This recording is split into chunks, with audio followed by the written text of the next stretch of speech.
What is going on, everybody? How is everybody doing today? So today I'm going to be reacting to my first 2022 NBA mock draft. ESPN, Draft Express, Jonathan Givony, and Mike Schmitz just released their mock draft a few days ago. So a lot of you guys have been hitting me up, asking me to react to this, and if you don't have an ESPN Plus subscription, it sucks, they do put it behind a paywall, but I'm your guy here today. I don't normally have an ESPN Plus account, but usually when they drop a mock draft, I'll pay the $6 or whatever it is, $7 for the month.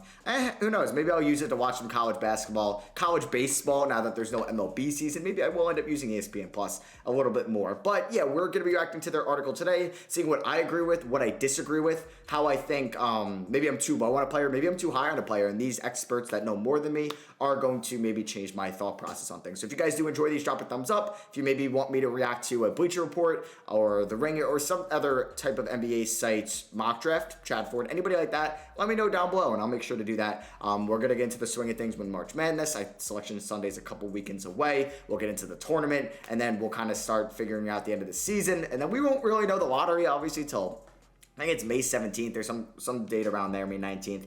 And then we'll figure out who's going where. So, what? Am I not signed in? I just paid for this.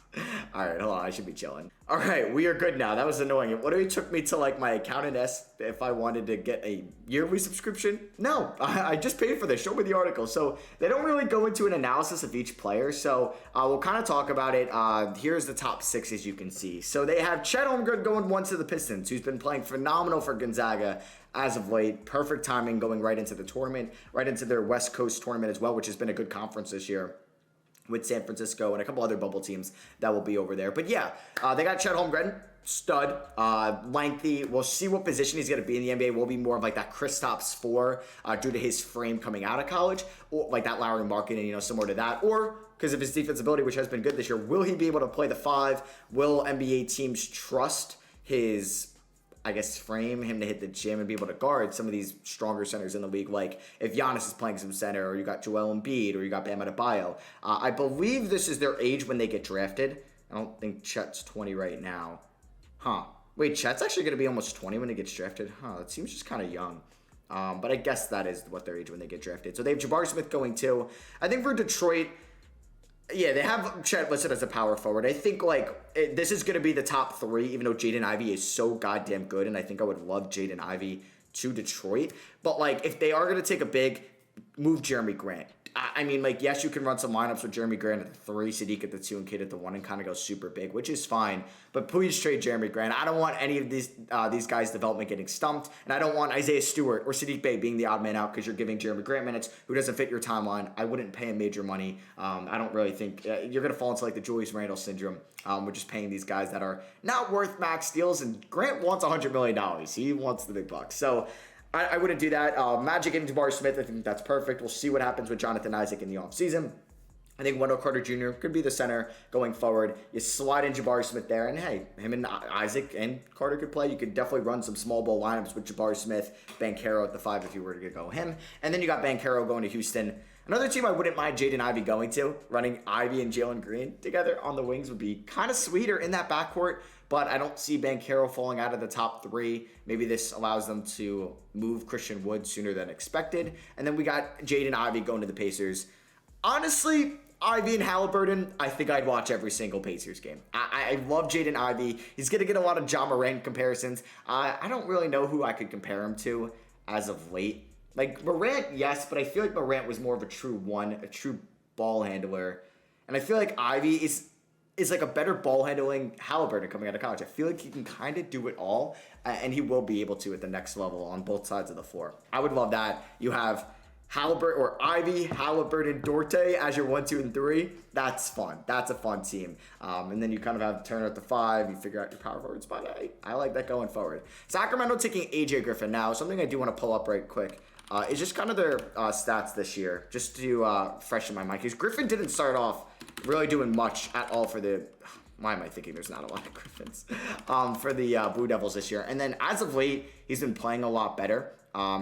He can shoot threes, and I just want to see, start off the season, I remember he just wasn't doing a lot. And then I guess it was towards December he kind of started playing a lot more. And like he's been very good as of late, and perfect timing going right into the tournament, the ACC tournament. We'll see how he can play for them. Sacramento, I think they need wings. And they need forwards, I would say. So AJ Griffin fits that mold. Jalen Duren is probably perfect to the Thunder. I don't think I'd take Duren in the top 5 because I like Griffin. And I kind of like Johnny Davis and Shaedon Sharp's upside over Jalen Duren, and I just watched him beat my Temple Owls. I had money on Temple. And Duren played very well against Temple. And he's just kind of a bruiser. He's very athletic. He kind of looks like Bam Adebayo, I feel like, in frame out there watching him play. Similar to what he was at Kentucky.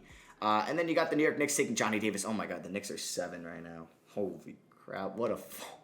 Honestly, I'm with that. Give me Johnny Davis or Shaedon Sharp here. Even though I kind of want the Knicks... Like, they need a point guard for the future, and I don't know if Shaedon Sharp could be that guy. And if they were able to get Jaden Ivey, I think I'd want to be the happiest man ever, but that's not going to happen. But Johnny Davis is one of the best shooters in this class, and I'd be all over him. Yeah, I would like the Knicks taking Johnny Davis. We got Shaedon Sharp, who's a weird kind of character. Like, I learned more because I was kind of confused because he's at Kentucky, he's eligible for this draft, but he's not playing. So apparently he finished high school early, like a semester early, finished all his classes recently, and was able to commit to Kentucky now. But Calipari is not going to play him because he didn't get to grind like throughout the summer with them. In the fall, I think, just so don't quote me on this, you Kentucky fans are big college basketball fans, though, better than me. And he's not playing him. So he's technically on the Wildcats. He could technically play, I believe, and he's just not going to. And he's going to get drafted. So straight out of high school, technically. Or at least we're not seeing any collegiate games from him. Is he even listed into this database? I don't even know. I don't think he is, honestly. Shaedon Sharp, yeah, no, we got nothing. We got Daron Sharp, former Tar Heel. But, yeah, he's going to be an interesting piece. But I think San Antonio, a team that is full-on rebuilding, could use him. San Antonio, OKC, probably not Sacramento, but these 4, like, I would not think, like, Portland, they're trying to compete. They have Anthony Simons and Lillard. That's why I kind of like Murray a lot for them. Gives them some three-point ability, gives that, or three-point, I guess, versatility, gives them some defensive play as well. One of the more elite shooters this year at Iowa, shooting 37 from 3 on 4.5 attempts a night, averaging 24, which is crazy. And I think, like, they want to win with Lillard. You need to take a more NBA-ready player, and he's going to be 21 on draft night. That's your guy. Blazers again from the McCollum trade. Honestly, if you're ending up with Ty Washington from the McCollum trade, that's a pretty big dub. And they need forwards, and I'm thinking, like, after that, it's a big, like, 2 class. There's a lot of good guards, like shooting guards. I don't know what forward they would take. I don't really like EJ Liddell that high. Maybe they look at Tari Eason. Kendall Brown, I don't know. Yeah, the draft gets very dicey after that. So I like Ty to the Blazers if they're going to get Murray, but I would not like Ty and Shaedon Sharp, you know.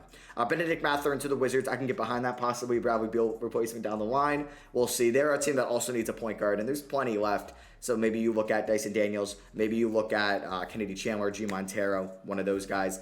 Next up, we have the Charlotte Hornets taking Ochai Agbaji from Kansas. Charlotte, I think they could use some win-now players, more experienced collegiate players, and that could be Ochai after taking Book Knight last year, who I guess is still kind of more of a raw prospect in the NBA. Atlanta, yeah, they're a team that doesn't need to develop guys anymore. They took a big development guy, Jalen Johnson, last year, and Sharif Cooper, so they can go some more of an NBA-ready guy in EJ Liddell. I don't think they'll move Collins, but hey, maybe EJ Liddell and Anoka Kongwu and Collins as your rotation going forward if they were to move Clint Capella. I'm sure there'd be a market for Clint Capella in the offseason. I'm sure the Knicks would trade for Clint Capella, honestly. Rockets taking Marjan Beauchamp out of the G League Ignite. Love that for the Rockets. Take these development guys that are younger. He's actually a little bit older at 21 on draft night. Just kind of crazy. Huh. Is EJ Liddell not a... Maybe I'm thinking... Did he have a brother? I don't know. Maybe I'm thinking of his brother with... Who was the 2 brothers? Like, he's only a junior this year. Huh. Is Gerald Liddell? Was that his brother? I guess it was. No, not at all. Jeez. I don't know. There was 2 brothers. Oh, no. It was like Wesson. The Wesson you know who I'm talking about. That's what I thought for a second. But okay, AJ Liddell. I like that to Atlanta. And then, yeah, it's kind of crazy. They're the same age. But OKC taking Tari Eason. Interesting. I haven't really seen that a lot. And this is now OKC's... second first round pick with Jalen Duren. Yeah, I honestly like them taking 3 4s and 5s. You don't kind of need to touch the backcourt. Treyman, Shea, Giddey, backdoor for now. Dort can even play the 2. So take 3 4s and 5s, 100%. And then we got Kendall Brown going to Minnesota. I'm sure. I think I would love Tari Eason or EJ Waddell to them, but they're off the board. I don't know. Kendall Brown just seems he's going to be like a raw NBA prospect, and I feel like Minnesota is really trying to win now. So I'm not really a huge fan of that. I'm not at all. I think they need to take a more NBA ready guy. I'm trying to think like who after they could like. I don't know. Yeah, I guess there really isn't a lot of guys. Like Wendell Moore. Man, is that too high for Wendell Moore? I don't know. Walker Kessler going to San Antonio. They could use some more big man depth, especially if they don't pay Jakob Poeltl. Usman Zhang to the Pacers. Let's go. Take these development guys. I like it. Brooklyn taking G. Montero. Okay. Honestly, let him be behind Kyrie Irving for a little bit. It's like I feel like they're a team that doesn't have to take a development guy because they have first-round picks now from the Sixers. They have tradable assets in Nicholas Claxton and Joe Harris. They could really upgrade more veterans on their team through those guys, so they don't really need to take an NBA like ready guy immediately. Take Montero, develop him, smart. Him and Cam Thomas backcourt to the future, not like immediate future. Nikola Jovic to the Spurs. Yep. You know they got to take their European guys. That's from the Derek White trade. I'd like that a lot. Dallas taking Jaden Hardy, man. He was a projected top 5 pick, top 10 pick going into the year. He's just not been playing very well for the G League Ignite. Milwaukee taking Mark Williams. Love that fit. I don't know if he falls to 23. We'll see who goes first, him or Kessler, after Jalen Duren as like the true center in this class. But with Lopez getting up there in age, like they had to trade Dante DiVincenzo to get Serge Ibaka. They're desperate for bigs. So Mark Williams, I like. Bulls taking Trevor Keels. Yeah, I think they need a backup big. Like, they're like a Mark Williams team that I'd love to see because you got Caruso. We'll see if they trade Kobe White or what they do with him. But you got Caruso, you got Levine. They need to pay him. Lonzo Ball, Kobe White. I don't really know if they need another point guard. And then they have Ayo Dosunmu. Patrick Baldwin to the Nuggets, take another development guy. Baldwin reminds me of a little bit of Porter Jr. coming out of school, but Porter Jr. was better. Maybe it's the junior. I don't know. I feel like Denver needs to but they hit on both talent. They're a good drafting team, so I would trust that for Denver if they like Baldwin a lot. Justin Movies, don't know much about him going to Memphis. I feel like Memphis could look to trade some of their picks as well. Like, wait, where's that Lakers pick? Was it the Pelicans pick, or did the Grizzlies already make a pick? Oh yeah, they got Dyson Daniels before. I kind of went past that a lot. Love that for them. Yeah, if they're losing Tyus Jones in free agency, I like that. And then I guess Justin Lewis can replace Kyle Anderson, who they might lose in free agency as well. And I don't think they really should pay those guys if they're going to be overpaid. J.D. Davis into the Heat. Yep, they need a backup point guard. I like that. If him and Chandler are on the value, those are 2 nice picks. Jimmy Sochan there out of Baylor going to Memphis. I like that. We're going to see a lot of him in the tournament for Baylor. Need to watch more of his film. Blake Wesley, love him out of Notre Dame. I'm a big Blake Wesley guy. I just think like him in the late first is beautiful. I don't know if he's like my vision of like, I know he's not been like I guess the most efficient guy, but just some of his games watching, he looks like so NBA ready out of Notre Dame. What was the one game I was watching where he just went? I caught like one of his best games of the year. Was it this one against Georgia Tech? No. I think it was Illinois in the beginning of the year. Like, he just exploded. And I was like, okay, this is some guy I need to follow. Like, I think will be good in the NBA. I think so. I think getting him in the late first, and who do they have drafting? OKC. Honestly, add it to him. Why not? Bryce McGowan's going to the Raptors. Okay, adding another wing. Oh, they have a full second-round pick. So I'll just go through a couple of these guys. I think Wendell Moore in the second round is great value. I would take him in the first round. Christian Koloko, I think like a team like even Chicago late in the first could look at taking him if they need that big man depth. Max Christie, I think, is a flyer guy in the second round. I'd like Oscar Tshiebwe, hard-nosed player, great rebounder. Yeah, I think like you should take him, especially Charlotte who needs bigs. Peyton Watson, I really hope he stays another year at UCLA. I really do. Harrison Ingram, I think, is great value in the second round if you were to get him. I don't think he falls that far. Drew Timme, we'll see if he gets shifted. Michael Foster, I like his potential out of the G League. Andrew Nembhard out of Gonzaga, I like a lot. I think he's a kind of Peyton Pritchard type player coming out of Oregon, like an NBA ready point guard. And I think getting him in the second round would be very nice. So they only have 58 picks. Dude, I think 2 teams tampered and lost their second round picks, but I don't know if 2 teams did. I don't know, but either way, hope you guys did enjoy that mock draft. Drop a like if you did. I love you guys. I'll catch you on the next one.